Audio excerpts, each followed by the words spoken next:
Et oui, merci d'être avec nous sur Radio J. Et nous sommes à présent en direct, comme chaque mardi matin, avec Yom Tov Khalfon. Bonjour Yom Tov.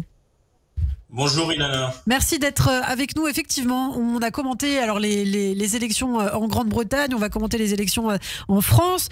Pour vous, il y a deux enseignements à tirer justement concernant les résultats de ces élections. Alors la semaine dernière, vous nous parliez du danger justement que le nouveau Front populaire puisse accéder au pouvoir, soit majoritaire. Finalement, l'actualité vous a donné un peu raison, Yom Tov.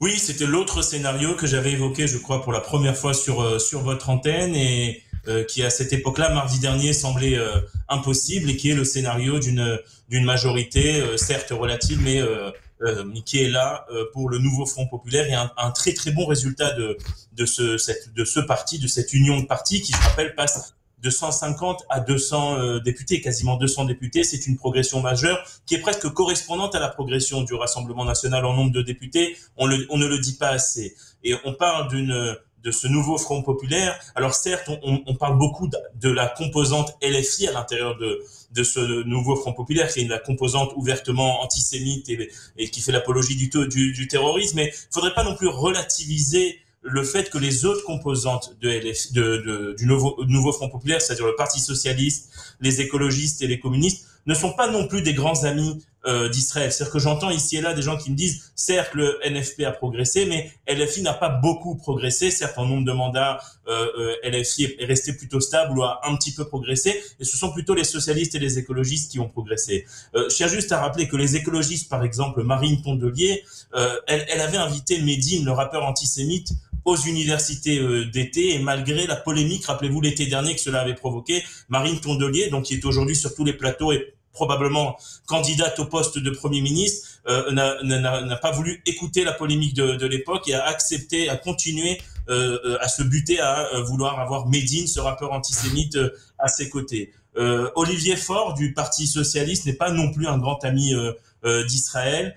C'est quelqu'un qui appelle à boycotter officiellement Israël, qui a fait des posts avec des propos très problématiques. Il a dit que par exemple le 7 octobre était devenu un prétexte pour Israël pour continuer de coloniser, massacrer les Palestiniens. Donc ce n'est pas non plus un grand ami d'Israël. Je ne parle pas non plus de Céline Hervieux, porte-parole du Parti socialiste, qui lorsqu'elle évoque par exemple Jérôme Gage ou Ariel Veil, elle dit que ce sont des gens qui ont un statut spécifique. On ne sait pas de quel statut elle parle. On parle de deux hommes de gauche qui sont juifs, nous le rappelons. Et donc, tout ça pour dire, c'est que s'il y a eu cette alliance entre LFI, le PS et les écologistes, ce n'est pas pour rien. C'est qu'apparemment, il y a eu un certain terreau antisioniste de manière évidente, mais voire antisémite, qui relie toutes ces formations. Donc le danger n'est pas que chez LFI, mais chez toute la NFP. Alors justement, aujourd'hui aussi, vous êtes inquiet, Yom Tov, pour les Juifs de France. Quelles seront les conséquences pour les Juifs français, selon vous ?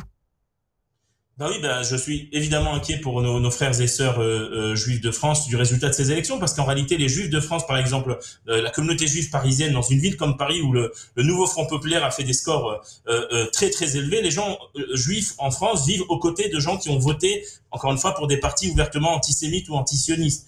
Donc j'imagine que la vie pour les Juifs de France va être de plus en plus dure dans les années à venir, et cela nous engage à nous, Israéliens.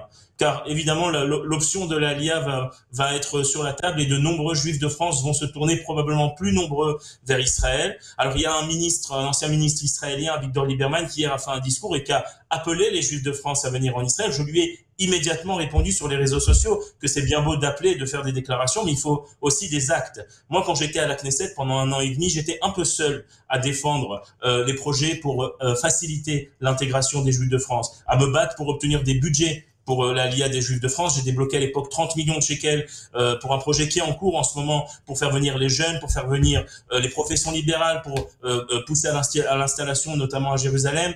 Et ce que j'ai dit à Victor Lieberman et ce que je dis à tous les représentants et dirigeants politiques israéliens, c'est bien beau d'appeler les Juifs de France à venir en Israël.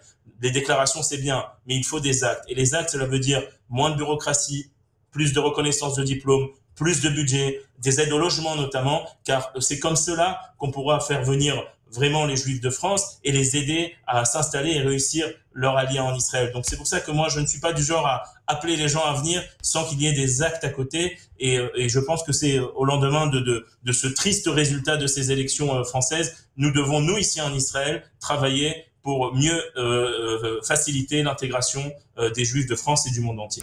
Eh bien, merci beaucoup Yom Tov Kalfon pour ces précisions ce matin sur Radio J. On vous retrouve tout l'été sur cette antenne. Je vous dis à la semaine prochaine.